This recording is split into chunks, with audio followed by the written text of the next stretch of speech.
This is melodic correlate, etc. I was wondering what you said at each interval, what you said to each other, because I don't know if the first half was, technical issues.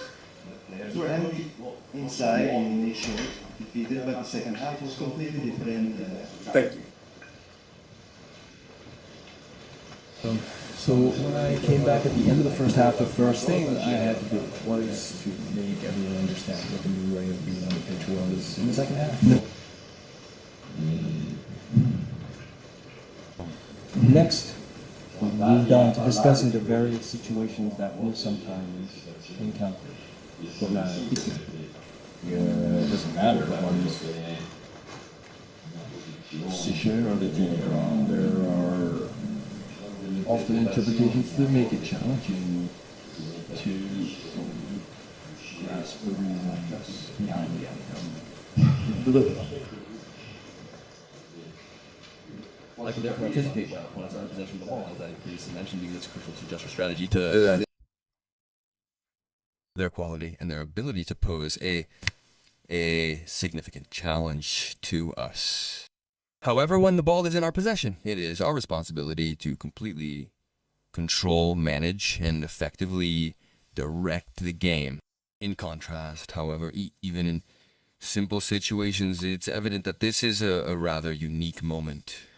And perhaps this victory will allow us to approach things with greater composure, tapping into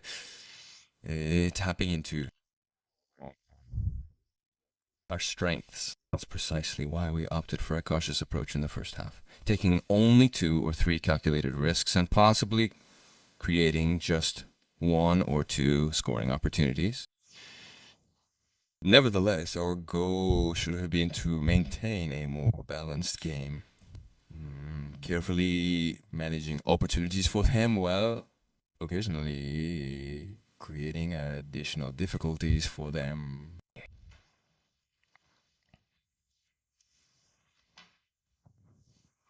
Good evening, Mr. Matteo Nava, Gazzetta dello Sport. After the victory, you saw the team, celebrating with the fans. They are beautiful images, even after the defeat in Naples. But for the entire first half, you saw a curve that didn't sing, and you also heard some boos then objectively in some situations. Right, how does this thing ultimately affect the player's ability to manage the game? I'm reluctant to believe that we are so completely influenced by the fans' behavior.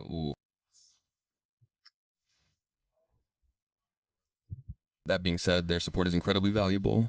Our experience has clearly shown that their presence alongside us is a powerful asset, boosting our confidence and providing us with a significant boost in energy.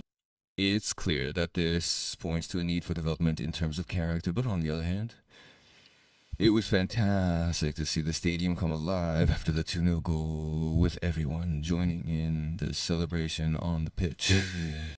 It felt like we had an extra player, and we seemed much more energized. Therefore, any support offered will be most welcome, and we are extremely grateful, especially given that the stadium was packed tonight. It was wonderful to see them all there. Thank you so much for your fantastic support. Good evening, Patania Korea Sports. I'll try to be brief. The question was a bit long.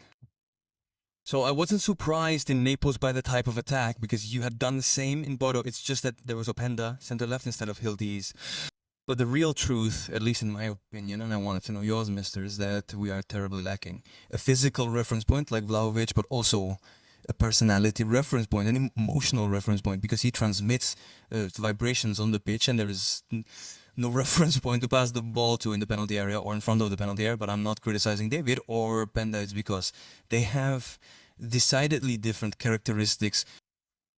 At this point, you were saying earlier that you lack a right foot in defense. I understand that perfectly, to make other considerations, but up front, in the absence of Vlahovic, it seems inevitable to me that you can and must change. It seems inevitable that you I have to change up front, both to send a sign of courage by bringing in more strikers, and also to find different formulas up front, because This seems to me that they're playing like that. You are missing someone who is a reference point. The pivot who also helps Hildes and Concesava come in. But now it's a bit like that. The first striker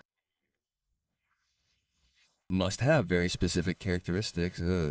It depends on what you want to do. It depends on the strength of your team. But these are all arguments that waste time. At least I have so little energy now at my age that it's better that I spend it on the things that are right in front of me and that I can fix to put in order. Because I'll have Vlahovic in a few months, so we need to use different strategies. We need to use different behaviors because David's a good footballer from a technical point of view, from a relational point of view with the team. He's someone who knows how to handle the ball if he leans on it, and then knows how to lay it off for his teammates, and he knows how to score goals inside the penalty area. It's clear that when you encounter teams that employ a man-to-man marking system, your attacking options become quite limited. The primary, and often the only, avenue for attack lies in either exploiting vulnerabilities directly against their center forward or capitalizing on the goalkeeper who inevitably becomes an extra attacker. In these situations, statistical data confirms that this is a common defensive strategy, so one must expect some added difficulties, some extra challenges.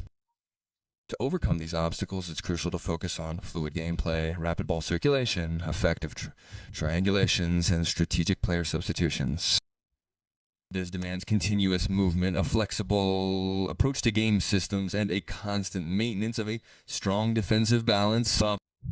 Because any lapse in this balance, as we saw a couple of times tonight, with resulting counterattacks and very serious risks, can prove extremely costly. We need to move forward and address all these issues, though the effectiveness of the 4-2-1 formation will require a practical assessment once the opportunity presents itself. But this is someone who knows how to play as a center forward, then he knows how to play as a center forward. With him, you need to position the ball carefully, ensuring it's in the right place. If you hit him with a club from 30 meters and he doesn't have those characteristics, if you then manage to get out, you show that you have personality when those others press you. Oh, you're comfortable because if they press, they free up space to go over there, and he starts playing anyway without intimidating you. Without intimidating you, it's clear that he would like to gain an advantage because then he remains in wide spaces, this man against man. Even in Naples, there was the opportunity to go and have these two duels because then Napoli played with three. We attacked two central defenders with Idis and with Sesao. The other one who pushed more, who was Blema, we came out with Kef, with Turam, so it was also the tactical system that was played because instead of having the forwards, there were two forwards and a midfielder, and the two central defenders remained in the middle of the pitch as happened tonight. Good evening, Mr. Fabio Riva to the press. Congratulations on the victory. I'm going a step further, of course, than what was stated just now. Having joined the team midway through the season, she's had the opportunity to become increasingly acquainted with the group, their resources, and their capabilities. There's still a few things missing. The January transfer window could be an opportunity to sort something out and make everything more functional for the football you have in mind. Thank you. It's evident that engaging in these discussions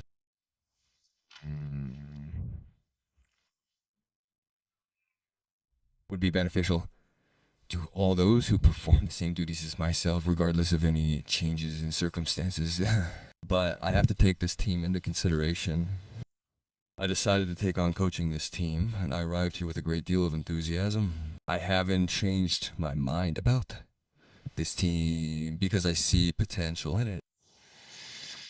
I'm quite busy and don't have much time to dedicate to this project, especially because there's been no training whatsoever during this time. I mean, we spent 2 days trying to show off, to recover, but not to put situations into practice because we can't get our hands on them. I rely on the knowledge I possess of many players, having observed them directly. However, my familiarity with David Lowe isn't as extensive as my knowledge of Cambiaso, McKinney, or others. Nevertheless, I trust their inherent qualities, and I also trust my own capabilities, despite the doubts some may hold.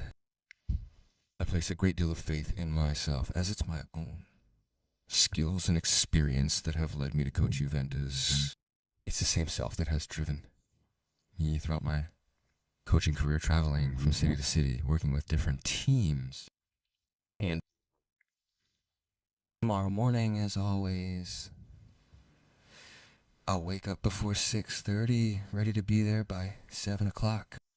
It's not a chore. It's my way of life. And I strive to constantly improve and add to what I already am. Well, naturally, if I don't succeed, and everyone's free to say what they think, but honestly, I'm perfectly at peace. I truly enjoy doing this work. The Juve world is a star-studded world, because everything is in order. Collaborators of all types, of absolute quality. Then, of course, if you don't get results, as always happens, you go home. It's fine anyway. Thank you. We have the last two. Antonio Polino, Radio Bianconera. Mr. Zegrova, 45 minutes. Some very good answers.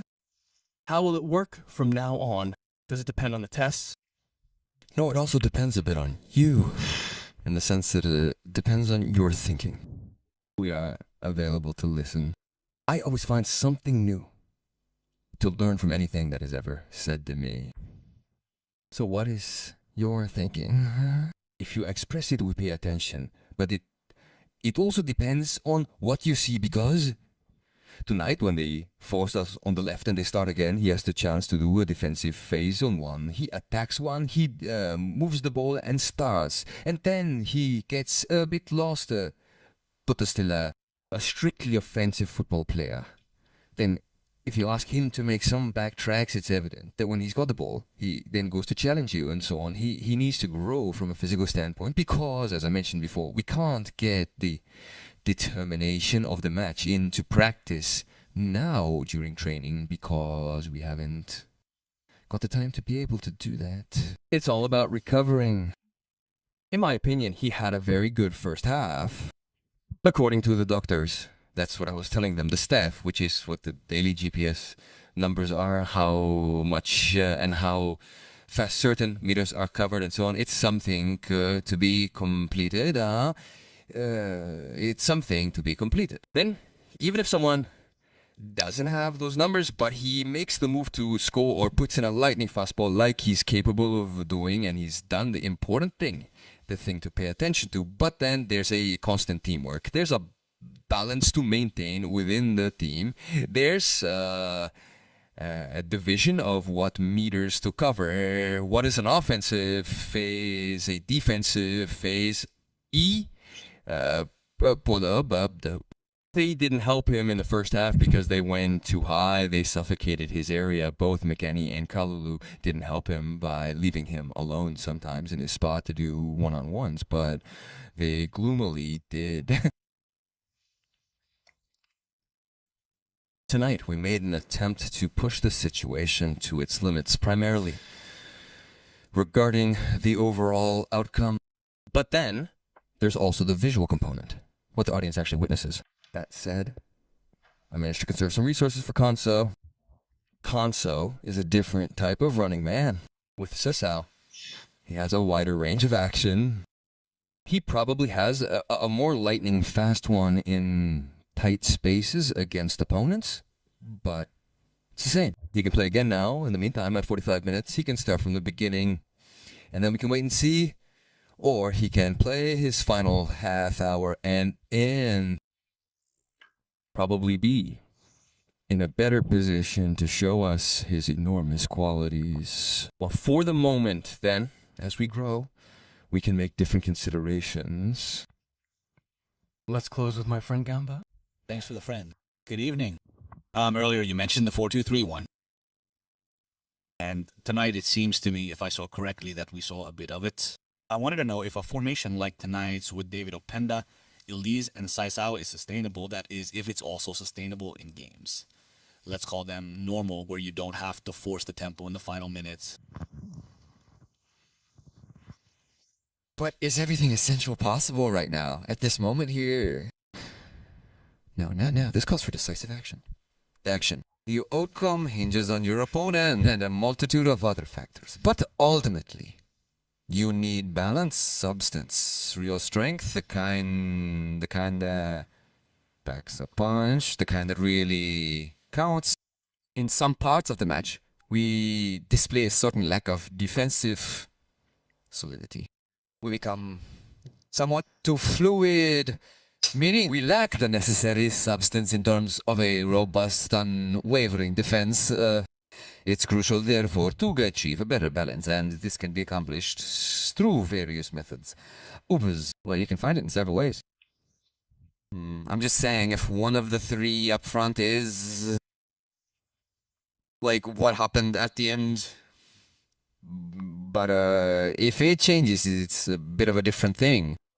Then he has to play as a defender, and it depends on the opponent he has, because he knows how to do it, but then you take away some of his qualities to be mean in the defensive phase, because he is a defender who goes to play, who accompanies the team.